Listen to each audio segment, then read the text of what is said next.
Grand 4. Échelle. On retrouve les échelles dans plusieurs domaines. Par exemple en géographie lorsqu'on souhaite étudier les cartes de la France. En SVT lorsqu'on veut représenter par un croquis ou par une photo une observation faite au microscope. Ou bien encore en architecture sur les plans d'une maison.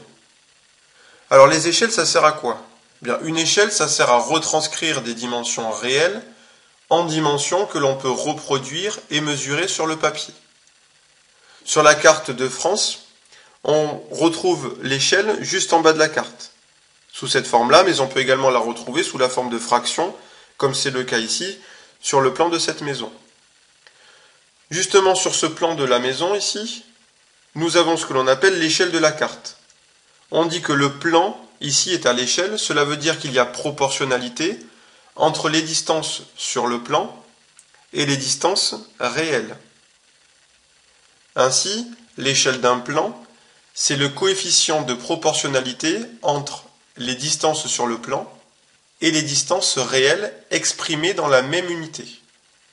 Alors souvent, on note l'échelle petit e pour échelle, et on écrit que c'est le quotient, c'est-à-dire le résultat de la division entre les distances sur le plan et les distances réelles.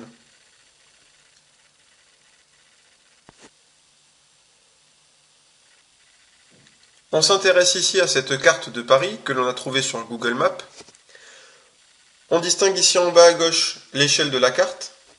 Si je prends ma règle et que je mesure cette échelle, je m'aperçois que 1,6 cm sur la carte représente 200 mètres dans la réalité. Ce qui signifie que 1,6 cm sur cette carte, sur ce plan, représente 20 000 cm en réalité. Il y a proportionnalité entre les distances sur le plan et les distances réelles, et qui dit proportionnalité dit forcément tableau de proportionnalité. Donc on a représenté les informations que l'on a obtenues sur ce tableau de proportionnalité. Dans un premier temps, on souhaite exprimer l'échelle sous forme de fraction. Pour cela, on va se demander combien représente en réalité 1 cm sur ce graphique, sur ce dessin. 1 cm va représenter une distance réelle, pour l'instant que l'on ne connaît pas, que l'on appelle x. Il s'agit ici de résoudre une quatrième proportionnelle, de trouver une quatrième proportionnelle. Pour cela, on utilise la règle des produits en croix, que l'on a déjà utilisée. Cette règle me dit que 1,6 multiplié par x est égal à 1 multiplié par 20 000, c'est-à-dire 20 000. Et 1,6 multiplié par quelque chose égale 20 000. Pour trouver ce quelque chose, je fais 20 000 divisé par 1,6. Et je trouve 12 500. Ce qui signifie que l'échelle de cette carte pourrait également se noter sous cette forme-là, 1 sur 12 500. Donc ça, c'est l'autre manière de noter l'échelle de cette carte. Cela signifie que 1 cm sur la carte représente 12 500 cm en réalité. Connaissant l'échelle de la carte, je peux alors effectuer deux types de calculs. Je peux tout d'abord calculer des distances sur le plan, sur cette carte avec ma règle, pour pouvoir ensuite connaître les distances réelles.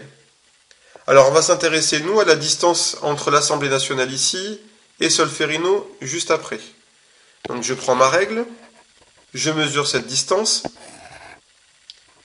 je m'aperçois que ça fait environ 2,8 cm, et je me demande combien est-ce que ça représente en réalité. Donc j'ai 2,8 cm que je place dans mon tableau de proportionnalité, et je cherche ici la distance réelle qui correspond. Pour cela, j'utilise l'échelle. Alors l'échelle, elle nous indique que pour passer des distances réelles aux distances sur le plan, on multiplie par 1 sur 12 500. Donc pour faire le chemin inverse, on multiplie par 12 500. Donc je prends 2,8 que je multiplie par 12 500. Et 2,8 multiplié par 12 500, cela me donne 35 000.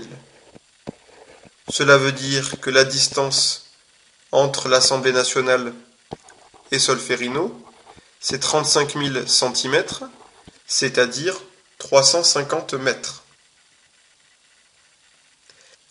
Alors, connaissant l'échelle, je peux également calculer des distances sur le plan à partir des distances réelles. C'est-à-dire que si je connais la distance en réalité qui sépare deux points, je vais pouvoir déterminer combien sur ma carte cela représente de centimètres. Je connais par exemple la distance entre l'arrêt de métro Les Tuileries et l'arrêt de métro Louvre-Rivoli. Je sais qu'il y a environ 1 km. Donc je vais placer dans mon tableau de proportionnalité 1 km, c'est-à-dire 100 000 centimètres. Et je vais me demander combien de centimètres cela représente-t-il sur la carte. Pour cela, j'utilise l'échelle. Je vais donc multiplier 100 000 par 1 sur 12 500. Si j'effectue ce calcul à la calculatrice, je vais obtenir 8. Ce qui signifie que 8 cm séparent sur ma carte l'arrêt de métro Les Tuileries et l'arrêt de métro Louvre-Rivoli. Je peux prendre ma règle pour vérifier et je m'aperçois que ça fait environ 8 cm. Alors je dis environ parce que j'ai modifié les dimensions de la carte et que la règle n'est pas très précise. Dans notre cas, l'échelle ici de la carte, c'est 1 sur 12 500. 1 sur 12 500, c'est un nombre qui est plus petit que 1. On dit que la carte est une réduction de la réalité. Et on peut être plus précis, c'est que cette carte est 12 500 fois plus petite que la réalité.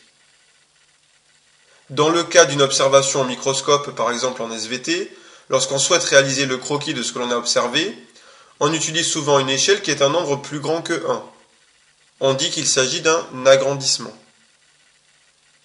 Donc si l'échelle est un nombre plus petit que 1, on a affaire à une réduction. Si l'échelle est un nombre qui est plus grand que 1, on a affaire à un agrandissement.